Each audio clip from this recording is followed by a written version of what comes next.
let's talk about ePortfolios. In this video, we'll cover what is an ePortfolio? Why should I make one? What do I put in it? What do I do with it? That last one will actually come a little bit later, but for now, let's start. Okay, so what is an ePortfolio? Honestly, that's actually a bigger question than you might think. Let's start with the portfolio part. A portfolio is just a collection of projects or samples of your work that you collect and put in one place for a particular purpose. Often that purpose is to show what you've learned in a class or to apply for a job, or a combination of both. Okay, now the E part.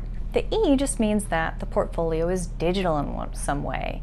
This can mean that you collect your projects in a single digital file like a PDF or a Word document, or you create a folder in a cloud service like Google or Dropbox to host a series of project files.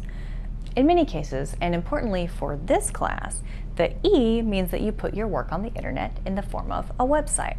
ePortfolio websites look like many other types of websites. They're a collection of pages about you and your work that you use to showcase your skills and your work. Often they have a home page, an About Me page, contact page, and a page or pages to host your projects. So why should you make an ePortfolio? Well, there are many reasons, but I'll just cover a few. First, creating an ePortfolio will give you practice in several important digital writing skills. Making a website, practicing good visual design, making savvy rhetorical choices, writing clear, concise web copy or text. Essentially, you learn a lot by creating an ePortfolio. Second, looking at the ePortfolio allows me to see how well you've learned the content and skills we're developing in this class. Essentially, you use it to learn and I use it to assess that learning. Finally, once you're out of this class, you can potentially use it to demonstrate the skills you've learned to potential employers. But that's jumping ahead. We'll get to that later. What goes in an ePortfolio? Well, that kind of depends on the purpose of the ePortfolio.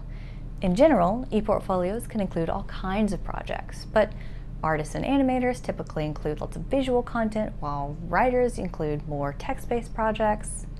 Digital content creators will include things like audio and video files.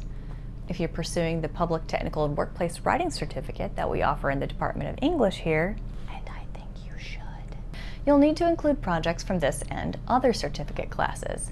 If you're just in this class, you'll need to include our class projects, but because I want the ePortfolio to be useful to you, you'll have the opportunity to include other projects as well. Because I want to be very clear, here is what is required of your ePortfolio for this class.